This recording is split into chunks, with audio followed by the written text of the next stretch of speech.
Lines மீடியாவுக்கு நீங்கள் அளித்து வரும் ஆதரவுக்கு மிக்க நன்றி. தொடர்ந்து எங்களுடன் இணைந்திருங்க. லைக் பண்ணுங்கள், சப்ஸ்கிரைப் பண்ணுங்கள், நண்பர்களுக்கு பகிருங்க. நாம் இணைந்து பயணிப்போம். லைன்ஸ் மீடியா தமிழ் உறவுகளுக்கு வணக்கம். இன்றைய அரசியல் களம் நிகழ்ச்சிக்கு தங்களை அன்போடு வரவேற்கிறோம். வணக்கம். வணக்கம் சின்ன. இந்த ஓலா, ஊபர் இந்த மாதிரியான நிறைய பைக் டாக்ஸிங்க இந்த மாதிரி நிறைய சம்மந்தப்பட்ட ரேபிடோ இந்த மாதிரி நிறைய இருக்குல்ல. இதில் நிறைய பேருக்கு ஒரு பிரச்சனை இருக்குது அப்படின்னு சொல்கிறாங்க. ஒரு சிலர் இல்லை எனக்கு நிறைய பயன்பாடு இருக்குது, எனக்கு ரொம்ப பிடிச்சிருக்கு அப்படின்றாங்க. இதில் நீங்கள் உங்களுக்கு ஏற்பட்ட அந்த சங்கடங்கள்? எனக்கு மட்டும் இல்லை, இந்த காணொலியை பார்க்க போகிற எல்லாருக்குமே எல்லாருமே இதை பயன்படுத்திருக்காங்க. ஏதாவது ஒரு நானும் சாட்சின்னு சொல்ல வராங்க. அடிப்படையில் இப்போ நான் மும்பையில் இருந்தவன் அப்படிங்கிறதுனால நிறைய 2 வித்தியாசங்களை சொல்ல வேண்டியிருக்கு. உங்களுக்கு அந்த 2 அனுபவங்கள் மும்பை, கேரளா நீங்கள் பயணம் செஞ்சதில் பக்கத்து மாநிலங்கள்லாம் போனதில் இருந்து சொல்கிறேன். இப்போ மற்ற மாநிலங்கள்லாம் இயல்பாக மீட்டர் போட்டு வாகனங்கள் ஓட்டுறாங்க. டாக்ஸியோ ஆட்டோவோ இயல்பாக நடக்குது. இப்போ குறிப்பாக மும்பையில் எடுத்துக்கிட்டிங்கன்னா நீங்கள் ஒரு இடத்துல இருந்து இன்னொரு இடத்துக்கு போகணும். ஆனால் உங்களுக்கு ஹிந்தி மராத்தி தெரியல அப்படின்னா கையில் ஒரு துண்டு சீட்டு வச்சுருக்கீங்க, அட்ரஸ் மட்டும் இருக்குது அப்படின்னா அந்த டிரைவர்கிட்ட போய் மறைச்சி டாக்ஸி வரும்போது மறைச்சிங்கன்னா அவங்ககிட்ட இந்த இடத்துக்கு போகணும் அப்படிங்கிறத அப்படி சைகை காண்பிச்சா. ஆமாம், மறைச்சிங்கன்னா இல்லை மறைச்சின்னா வண்டியை மறைச்சி நிறுத்தி இந்த துண்டு சீட்டை காட்டி எனக்கு இந்த அட்ரஸுக்கு போகணும் அப்படின்னு சைகையில் நீங்கள் சொன்னால் கூட அவர் யாருங்கன்னு சொல்லிட்டு அவர் மீட்டர் போட்டுவார், அவர் பாட்டுக்கு கொண்டு போவார், இறக்கி விட்டுருவார். இதுதான் இதில் சார் மீட்டருக்கு மேலே 50 ரூபா கொடுப்பியா, 100 ரூபா கொடுப்பியா, பஞ்சாயத்தே கிடையாது. மீட்டரில் 33 ரூபா இருந்தாலும் சரி, 300 ரூபா இருந்தாலும் சரி, அந்த காசு எடுத்துகிட்டு மீதி காசு கொடுத்துருவாங்க. இவ்வளோதான். இது மும்பையில் நடக்கிறது. ஆட்டோவும் இன்னைக்கு அப்படிதான் நடக்குது. ஒரு சில இடங்கள்ல ரயில் நிலையங்கள்ல கொஞ்சம் சில எல்லா இடங்கள்லயுமே இது இருப்பாங்கல்ல, அது மாதிரி சில இதுகள் நடக்க. பெரும்பாலும் நீங்க வாகனங்கள் டாக்ஸி எல்லாம் பயணம் போயிட்டே இருப்பாங்க.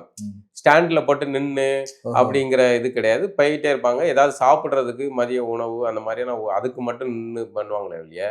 மற்றபடி ஒரு டாக்ஸி டிரைவர் டாக்ஸி எடுத்தாருன்னா அவர் சுத்திக்கிட்டே தான் இருப்பார். ஸோ அது பரவலாக அது சுத்திட்டே இருக்கும். எல்லாருக்கும் அதுவும் இல்லாமல் அது ஒரு பெரும் நகரம். அங்கே இயல்பாக இருக்கு. ஏற்கனவே மீட்டர் பழக்கம் இருக்கனால இயல்பாக இருக்கு. மக்களுக்கு பேருந்து கிடைக்கல அப்படின்னா டாக்ஸி ஏறிட்டு அவங்க பாட்டு போயிடுறாங்க. நீங்க சொல்ற இந்த முறை சென்னையில கிடையாது, தமிழ்நாட்டில் இருந்தது. இந்த முறை தமிழ்நாட்டில் இல்லை. இது பெரும் சோகம். தமிழ்நாட்டில் முன்னாடி இருந்ததா? நான் இப்போ திரைப்படங்கள்லாம் பார்த்த ஒரு முன்னாடி இருந்திருக்கு. அது மீட்டருக்கு சூடு வைப்பாங்க, இந்த மாதிரிலாம் பல கதைகள்லாம் இருந்தது. இப்போ மீட்டரே மொத்தமாக ஒழிச்சிட்டாங்க. இப்போ நீங்கள் தமிழ்நாட்டை பொறுத்த வரைக்கும் நீங்கள் ஒரு ஆட்டோகிட்ட போய் ஒரு ஸ்டாண்டில் போய் இல்லை ஒரு ஆட்டோ டிரைவரை மறைச்சி நீங்கள் இந்த இடத்துக்கு போகணுன்னா உங்களுக்கு ஹார்ட் அட்டாக் வரும் அப்படிங்கிற அபாயம் இருக்குது. அந்த நிலைமை இருக்குது. அவங்க எரிச்சல் படுத்தக்கூடியது. நீங்கள் சென்ட்ரல்லேருந்து வெளியே வர்றீங்க, இல்லைன்னா எக்மோர்லேருந்து வெளியே வர்றீங்கன்னா இங்கேருந்து எனக்கு வில்லிவாக்கம் போகணுன்னா கூசாமல் 500 ரூபான்னு எப்படி? அப்போ உங்களுக்கு இது எதுக்கு நீங்கள் கேட்கணும் சார்? அரசு ஒரு நிர்ணயம் செய்யணும் ஒரு தொகை. எல்லா மாநிலம் அவங்க அந்த மாதிரி பிரச்சனை அவங்க பாதிக்கப்பட்டிருக்காங்களா? இல்ல, பக்கத்து மாநிலத்துல மகாராஷ்டிரால மும்பைல எல்லாமே டாக்ஸி இயல்பாக மீட்டர்ல ஓடுது. பெட்ரோல் விலை என்ன 1 ரூபா 2 ரூபா முன்ன பின்ன இருக்குமா? பெட்ரோலை தவிர்த்து மற்ற விலைவாசிகள் எல்லாமே அப்படிதாங்க. நம்மளை விட அதிகமா தான் இருக்காங்க எல்லாம் விலைவாசிகள். ஆனால் அங்க மீட்டர் போட்டு ஓட்டுறாங்கல்ல. தமிழ்நாட்டில் மட்டும்தான் இந்த மீட்டருங்கிற கிடையவே கிடையாது. அது ஒரு எல்லா ஆட்டோவையும் நீங்க சொல்லலையா? இல்ல ஒரு குறிப்பிட்ட மட்டும் நீங்க பெருவாரியா அப்படிதான் இருக்கு. பெருவாரியான அனுபவங்கள் நான் சொல்ற கசப்பான அனுபவங்கள் தான். அதுல அதன் பிறகுதான் இப்ப நம்ம சொன்ன இந்த ஓலா, உபேர் இந்த மாதிரியான இந்த ஆப்புகள் உள்ள வர்றாங்க. இவர்கள் வந்ததுனால என்ன ஆகுதுன்னா மக்கள் இந்த ஆட்டோ டிரைவர்கிட்ட இருந்து அப்பாடா நிம்மதி அப்படிங்கிற நிலைக்கு நீங்க சொல்ற அதே ஆட்டோக்காரர் தானே இதுலயும் ஓட்டுறாங்க. அதைத்தான் கேளுங்க. இப்போ என்ன ஆகுதுன்னா சோகம் என்னன்னா சோகத்துக்கே வர்றேன், அதுக்குள்ளே அவசரப்பட்ட எப்படி? இப்போ நம்ம அந்த ஆட்டோ டிரைவர்கிட்ட கேட்டு டென்ஷன் ஆகி எதுக்கு மண்டை சூடாகணும் அப்படின்னா நம்ம ஓலா உபேருக்கு போறோம். இப்போ என்ன ஆகி போச்சுன்னா ஆரம்பத்துல கொஞ்சம் நல்லா இருந்துச்சு. கரெக்டா அவன் ஆரம்பிக்கும் போது ஆப்பை பூஸ்டப் பண்றதுக்காக 29 ரூபா 30 ரூபா அப்படின்னு குறைவான கட்டணத்துல ஆரம்பிச்சு ஆட்டோ டிரைவர்கள் நல்லா கொடுத்தான். எல்லாம் சரியா போச்சு. இப்போ என்ன ஆகி போச்சுன்னா அவன் நல்லா சம்பாதிக்க ஆரம்பிச்சான். ஆப் வெறும் டீல் பண்ணி விடுவான். எப்பா இங்க ஒரு பார்ட்டினுக்கு நீ அங்க போயிருங்கிற ஆப்பை இன்ஸ்டால் பண்ணா போதும், அதான் வேலை. ஆமா, மற்றபடி இதாயிருது. இதனால பொதுமக்கள் இந்த ஆப்பை சார்ந்து போயிடுறாங்க. ஆட்டோ டிரைவர் ஸ்டாண்டில் நின்று கேட்டாலும் எப்பா உன்ட்ட பேசி எனக்கு மண்டை சூடாகி டார்ச்சர் ஆகிறதுக்கு நான் ஆப் புக் பண்ணிட்டு போயிடுறேன்னு.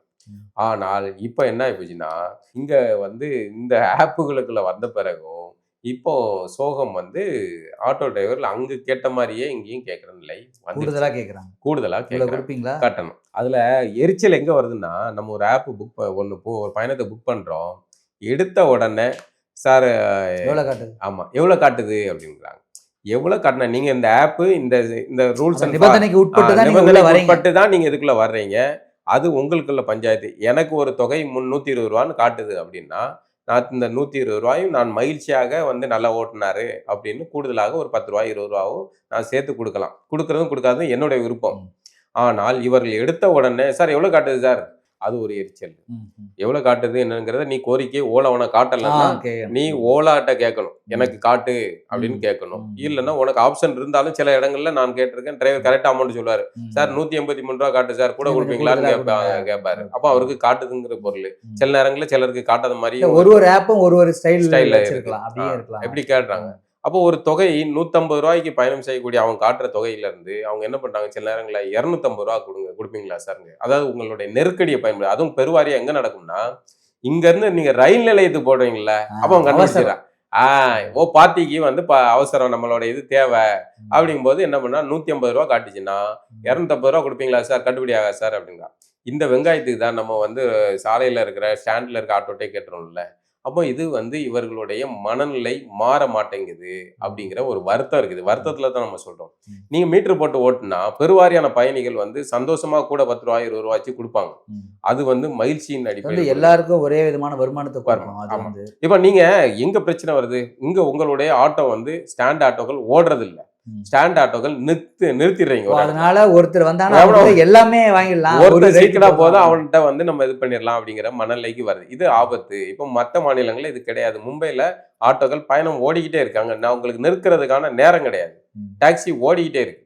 இதான் இது ஆட்டோக்களுடைய சிக்கல். இப்ப நம்ம தமிழ்நாட்டை பொறுத்த வரைக்கும் ஆட்டோக்கள் ஸ்டாண்டில் என்ன நிலையில் இருந்தாங்களோ அதே நிலை தான். ஸ்டாண்ட் எல்லாம் ஒழிக்கணும்னு சொல்றீங்களா? இல்ல ஸ்டாண்ட் எல்லாம் வேண்டாம், அதெல்லாம் நம்ம சொல்ல முடியாது. அது அரசு பார்த்துங்க. எல்லாருக்கும் மீட்டரை முறைப்படுத்த வேண்டியது அரசு. ஏன் இது என்னென்னமோ பண்றீங்க சார், எல்லாத்தையுமே முறைப்படுத்துறீங்க. இந்த ஆட்டோ பிரச்சனைக்கு ஏன் உங்களால முறைப்படுத்த முடிய மாட்டேங்குது? ஒரு கூடுதலோ லாபமோ நஷ்டமோ அவர்களும் மகிழ்ச்சியா இருக்கணும், மக்களும் மகிழ்ச்சியா இருக்கணும். ரெண்டு பேருக்கும் பொதுவான ஒரு கட்டணத்தை நிர்ணயம் பண்ணுங்க, எல்லாரும் மீட்டர் போடணும்னு கட்டாயம் பண்ணுங்க. சரி, அரசு துணிச்சலாக முடிவெடுங்க. நீங்க அதை செய்ய மாட்டேங்கிறீங்களே. அப்போ விடும்போது ஊழல் என்ன ஆகுதுன்னா, நம்மளுடைய தொழிலாளர்கள் சக நண்பர்கள் தொழிலாளர்கள் வாழ வேண்டிய பணம், அவர்களுக்கு கிடைக்க வேண்டிய தொகை எங்கேயோ இருக்கிற மீடியேட்டர் ஓலா உபேர்காரனுக்கு கிடைக்குது, அவனுக்கு கிடைக்குது. இப்போ நீங்க வந்து நியாயமான தொகையை கேட்டிருந்தீங்கன்னா நான் எதுக்கு அவன்கிட்ட போகணும்? வெளியே வந்தா ஒரு ஆட்டோ வருது, கை மாட்டினா மீட்டர் வர போட போறா, கூட 50 ரூபாய், அவங்ககிட்டயும் ஒரே காசு இவங்ககிட்டயும் ஒரே காசு, நம்ம நேரம் நம்ம இங்கே பேர போறோம்ல. அப்போ இன்னொன்னு அரசே கூட வந்து செய்யலாம். இந்த ஓலா உபேர்கள்ல அரசே கூட செஞ்சுட்டா அரசுக்கு வருமானம் கிடைக்கும் போது. சாரை கடை நடத்துறீங்க சார், கரெக்டா முறையா வாங்குறீங்க, கரெக்டா 10 ரூபா வாங்குறது தெரியுது, கூடுதலா வாங்க தெரியுது. அப்போ இதை வந்து இந்த பெரும் வருவாய்ங்க, இதை வந்து அரசு பண்ணலாம்ல. இந்த ஆப்புகளை இது சேவை இல்லை, இது எப்படி மக்களுக்கு செய்ய முடியும்? இல்ல, அரசு வந்து இதை செய்யலாம். இப்படி ஒரு வாய்ப்பு இருக்கு, வருவாய்க்கான வாய்ப்பு இருக்கு, இதை அரசே செய்யலாம்ல. இல்ல, அதிகமான வருமானம் எங்க இருக்குதோ அதுதான், எங்க அதிக வருவாய் கிடைக்குதோ அதை தான் நம்ம செய்ய முடியும். இதுல வருவாய் கிடையாதா? இல்ல, இதுல வந்து குறைவுதான். எங்களுக்கு வந்து டாஸ்மாக்ல தான் அதிகமா கிடைக்கும். டாஸ்மாக்ல தான் கோடி அதிகமா இருக்குது, கோடி கோடியா குவிக்க முடியுது. இது வந்து மக்களுக்கு சேவை மாதிரி ஆயிடும். அது வந்து நமக்கு தேவை, அரசுக்கு தேவை. நீங்க கரெக்டா, இது வந்து சேவை, நாங்க தேவை தான் செய்வோம், இது சேவையை செய்ய மாட்டோம். சேவை அது சரி தான். அப்போ இந்த கோரிக்கை வைக்கிறது முட்டாள்தனம். ஆனால் நம்ம மக்களுடைய பார்வையில இருந்து இந்த கோரிக்கை வைக்கிறோம், இதை அரசை முன்னெடுக்கலாம். அப்படிங்கும் போது டிரைவர்களும் பாதிக்க விட மாட்டாங்க, மக்களும் பாதிக்க விட மாட்டாங்க. ஊடையில ஓலா உபேருங்கிற மாதிரி எவனோ ஒருத்தன் இருக்கிற கார்பரேட்டுக்காரன் சம்பாதிச்சு அவன் வாழ்றதுக்கு, அவன் கொள்ளடிக்கிறது நிறுத்தப்படும். என்னன்னா நம்மகிட்ட ஒரு தொகை வாங்குறாங்க, டிரைவருக்கு ஒரு தொகை கொடுக்குறான், அவன் மைனஸ் பண்ணி கொடுக்குறான். அது எதுக்கு ஊடையில அந்த பூசாரி தானோ? நேரடியா நமக்கும் டிரைவர்களுக்கும் இதாயிர போது நம்ம நேரடியா அரசே ஒரு ஆப் வச்சிருக்கு, அதுல பயன்படுத்துறோம், இது பண்றோம் அப்படின்னு சரியா போயிடும். இன்னொன்னு, டாக்ஸி டிரைவர்கள் நான் பெருவாரியா கவனிச்சதுல, டாக்ஸி டிரைவர்கள் பெருவாரியா கூடுமான வரைக்கும் கூடுதலா கேட்கறது இல்ல.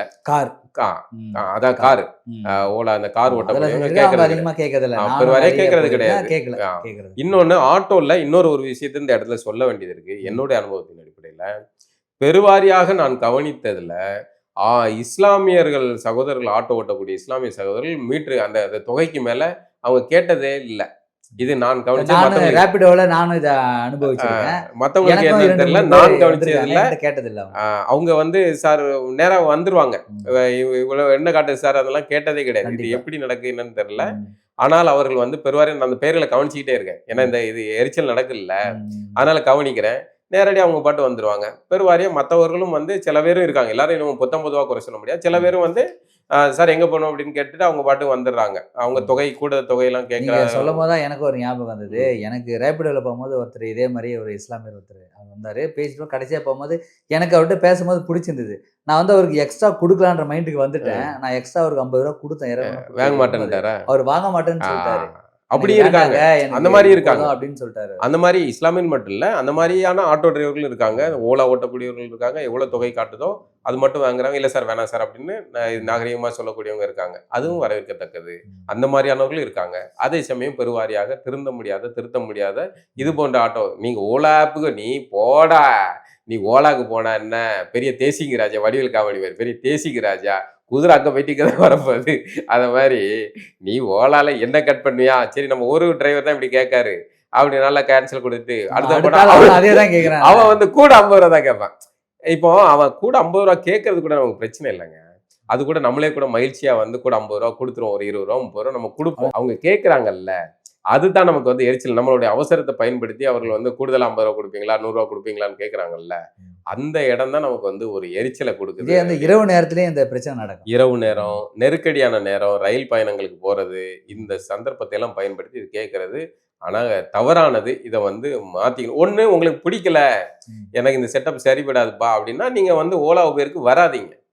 ஆனால் நீங்க உள்ளுக்குள்ள வந்துட்டு நீங்க ஸ்டாண்ட் ஆட்டோ மாதிரியே வந்து ஓலாக்குள்ளேயும் இயங்குறீங்க அப்படிங்கிறது ஆபத்தானது. அது வந்து சரியை ஏற்றுக்கொள்ள முடியாது. அது மக்களுக்கு ஏற்புடையது கிடையாது அப்படிங்கிறது ஒரு இதனால பெரிய எரிச்சல் வருது. அது வந்து அரசு கவனத்தில் எடுக்க வேண்டியது. இதுல வந்து ஆட்டோ ஓட்டுநர்கள் அவங்க தரப்பு வாதத்தை என்ன சொல்றாங்க, நீங்க பாதுகாப்பா வந்து நீங்க ஒரு ரேபிடோல போக முடியாது, நாங்க பாதுகாப்பு உறுதி செய்வோம். ஒரு ரேபிடோ பைக்ல போகும்போது உங்களுக்கு வந்து அவசரமா ஒரு ஆக்சிடென்ட் ஏதாவது நடந்துட்டா இன்சூரன்ஸ் கிளைம் பண்ண முடியாது. நாங்க இன்சூரன்ஸ் கிளைம் பண்ணி வச்சிருக்கோம். ரோட் டேக்ஸ் கட்டுறோம், பெர்மிட் கட்டுறோம், எல்லாமே கட்டி நாங்க ஒரு செக்டாரை பர்ஃபெக்டா வச்சிருக்கிறோம். இந்த மாதிரி ரேபிடோவை நீங்க ஒழிக்கணும், டூ வீலரை ஒழிக்கணும் அப்படின்னு இவங்க தரப்பு வாதம். பைக் டாக்ஸியை நீங்க ஒழிக்கணும் அப்படின்னு இவங்க தரப்பு வாதமா இருக்குது. இப்ப பைக்ல போனாலும் ஒரு பிரச்சனைகள் நடக்குது. பைக்குக்கும் ஆட்டோல போனா நம்ம ஆட்டோவை விட இப்போ பைக்கு இப்ப என்ன ஆகி போச்சுன்னா, இந்த ஆட்டோக்காரர்கள் இப்படி கேட்கறாங்களா, இதுல இருந்து ஒவ்வொன்றுக்கு ஒண்ணு மாற்றம் வரும்ல. நீ ஓவரா ஒருத்தன் ஆடுறான்னா அவனுக்கு பதிலா ஒருத்தன் இப்போ வந்து ஸ்டாண்ட் ஆட்டோக்காரங்க நாங்க தான் அப்படின்னு இருந்தாங்க. ஓலா பேர் வந்துச்சா, அதுக்கப்புறம் இவர்கள் வந்து இப்போ பைக் டாக்ஸி வந்துட்டா, நான் இதுக்கு ஒருத்தன் போறதுக்கு எதுக்கு ஆட்டோ புக் பண்ணும் அப்படின்னா, அந்த எனக்கு 40 ரூபா போதும் 50 ரூபா கட்டணத்துல போயிட்டு வந்துடுறேன், எதுக்கு நான் இங்க 150 ரூபா கொடுக்கணும்னு ஏறாங்க. இப்போ அதுலயும் வந்து இப்போ அது வரப்ப இந்த ஆட்டோ டிரைவர்களுக்கு எரிச்சல் வருது. அப்போ அவர்கள் வந்து அதை எதிர்த்து அங்கங்க வந்து புக் பண்ணி இந்த மாதிரி வர்ற பசங்களை பிடிச்சி அடிக்கவும், அவர்களை மிரட்டி நீ எதுக்கு ஓட்டுற, இது அனுமதி இருக்கா, அது எது இருக்கா அப்படிலாம் அதுக்கெல்லாம் இவர்களுக்கு கேட்கறதுக்கான உரிமை கிடையாது. இதை கேட்கறது அரசு கேட்கல. அவங்களுடைய வாழ்வாதாரம் பாதிக்கும். அவங்க வாழ்வாதாரம் பாத்தீங்கன்னா நீங்க அரசு கிட்ட முறையிடுங்க. ஒரு பைக் டாக்ஸி ஓட்டுறவன் அவனுடைய வாழ்வாதாரத்தை தான் ஓட்டுறான். அந்த ஆப்பை உருவாக்குறாங்க, அது வந்து அரசு கிட்ட இதோட அனுமதியோட தானே போகுது. அப்போ சட்டத்திட்டங்களுக்கு உட்பட்டு தானே. அப்போ அதுல உங்களுக்கு முரண் இருந்தா அது தவறுதான். ஒரு பைக்கு வருது, அரசு என்ன சொல்லுதுன்னா, அரசு தரப்புல என்ன சொல்ல வராங்க, எல்லா இடத்துலயும் நாங்க பஸ்ஸை வந்து மக்களுக்கு சேவையாட்ட கொடுக்க முடியாது. இது இருக்கும்போது நிறைய பேர் இதை பயன்படுத்த நிறைய பேர் பயன்படுத்துறாங்க. அதுல நிறைய சிக்கல்கள் இருக்கு. இது ஒரு வகையான சிக்கல். அவங்க ஆட்டோ டிரைவர்கள் நம்ம தான் அப்படிங்கிற இதுல இருக்கிறவங்களுக்கு இந்த பைக்குக்காரன் டக்குன்னு ஒரு பசங்க காலேஜ் போயிட்டு வர்றான், அதெல்லாம் சரி இது ஓட்டுறோம் ரேபிடோ ஓட்டலாம் அப்படின்ட்டு அவன் கிளம்பிடுறான். அது தன்னுடைய வாழ்வாதார இதை கிடைக்குது அப்படிங்கிற கடுப்பு இருக்கு. கெடுக்குன்னா ஏன் வாங்க போறான்? நீங்க சரியா ஸ்டாண்ட் ஆட்டோல இருந்து எதுக்கு ஓலா உபேருக்கு வந்தான்? அங்க ஓவர் கட்டணம் கேட்கறாங்க, அது கடுப்பு தாங்க முடியல அப்படின்னு இங்க வந்தான். இப்ப நீங்களும் அதே வேலையை செஞ்சவன்னா அவன் வந்து போதும் எனக்கு பைக் டாக்ஸி போதும் அப்படின்னு அங்க போறாங்க. இதுதான் மாற்றத்தை இதா ஒண்ணு. இதுல இப்ப இந்த பைக் டாக்ஸில ஒரு பிரச்சனை இருக்கு. இந்த பைக் டாக்ஸி ஓட்டுறதுல நிறைய சிக்கல் இருக்கு. ஆட்டோ டிரைவர் சொல்றது சிக்கல் ஒண்ணு. இன்னொன்னு, இதுல இதை பயன்படுத்தி நிறைய பாலியல் சிக்கல் பிரச்சனைகள் வருது. நிறைய கே பஞ்சாயத்துகள் பசங்கள்லாம் கதறாங்க. போனா அங்க தொடையில கை வைக்க, இங்க கை வைக்கான்ங்கிற அனுபவங்கள்லாம் இருக்கு. அது பேருந்துகள், ரயில் நிலையங்கள் அவங்க வந்து தங்களுக்கான ஒரு உணர்வை வெளிப்படுத்துறதுக்கான இடமா இருக்கலாம். அதை தேடி பிடிக்கிறது. அதுக்கு உங்களை சார்ந்த ஆளுகளை தேடி பிடிச்சி போக சாமிகளா? எப்படி சாதாரண இன்னொரு ஒரு சின்ன பையன் நீங்க அதையும் மதிச்சுதான் ஆகணும். அதெல்லாம் மதிக்க முடியாதுங்க. உங்களுடைய உணர்வுக்காக எங்களுடைய உணர்வை பழி கொடுக்க முடியாது அப்படிங்கிறதா இது. நீங்க அடுத்தவங்களோட உனக்கு ஒரு உணர்வு இருக்குங்கிறதுக்காக உன்னுடைய உணர்வு சார்ந்த ஒரு விஷயத்தை தேடிப்பிடி. இன்னொரு பையனை வந்து அந்த உணர்வு இல்லாத ஒரு பையனை வந்து தூண்டி அவனை இந்த வலைக்குள்ள இழுக்கிறது எப்படி ஆதரிக்க முடியும்? நம்ம உங்களுடைய உணர்வை புரிஞ்சுக்கிட்டோம், அது மதிக்கிறோம், உங்களை சமமாக மதிக்கணுங்கிறதெல்லாம் சொல்லுங்க, அது சரி.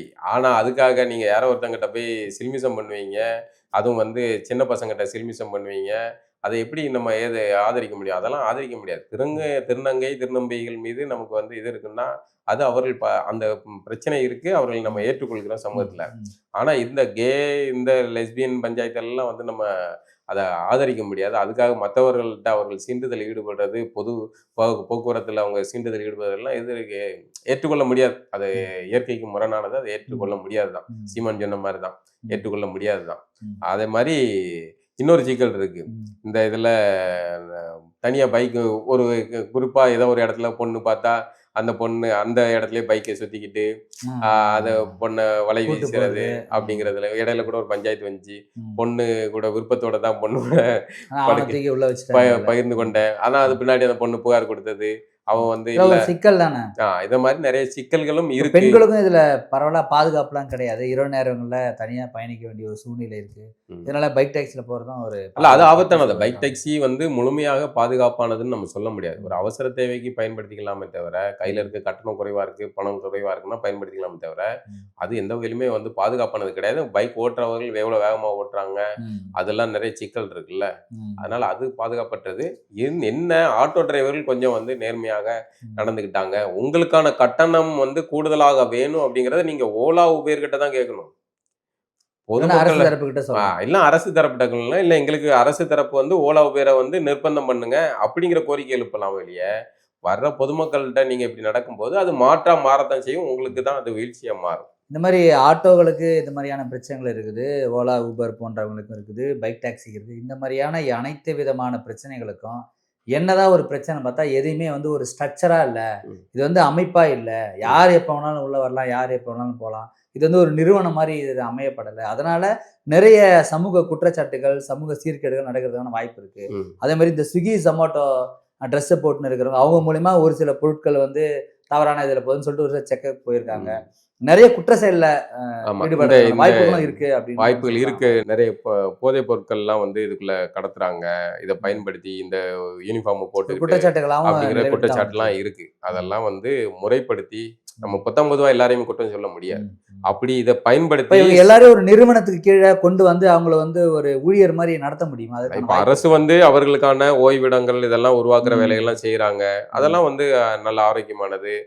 அந்த தொழிலாளர்களுக்கான தேவைகள், கழிப்பிட வசதிகள் இதெல்லாம் அவசியமானது. அதெல்லாம் செய்யறாங்க. அதை ஒரு முறைப்படுத்தணும். முக்கியமாக இந்த மீட்ரு விஷயத்த வந்து அரசு தீவிரமாக கையில் எடுக்கணும்.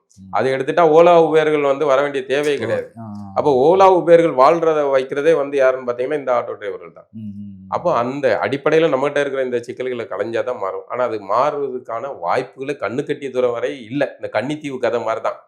தமிழ்நாட்டுல ஆட்டோ டிரைவர்கள் மீட்டர் போட்டு ஓட்டுவாங்க அப்படிங்கிறது கன்னித்தீவு கதை எப்போ முடியுமோ அது மாதிரி தான். அப்படியே மீட்டர் கொண்டு வந்தாலும் அதுல வேற ஏதாவது ஒரு இது தேடிடுறாங்க. எப்படி ஓலா உபேர்ல அவங்க பயன்படுத்தி கேட்கறாங்க, அதே சிக்கல் தான். இது எந்த விதமான சமூகத்துல மாற்றங்கள் வரட்டும், பார்க்கலாம் எந்த விதமான மாற்றங்கள் வருது. இதே மாதிரி சீர்கேடு நடக்கிறத மாறுதான் நம்ம பார்க்கலாம். மீண்டும் ஒரு நிகழ்ச்சி சந்திப்போம்னா நன்றி.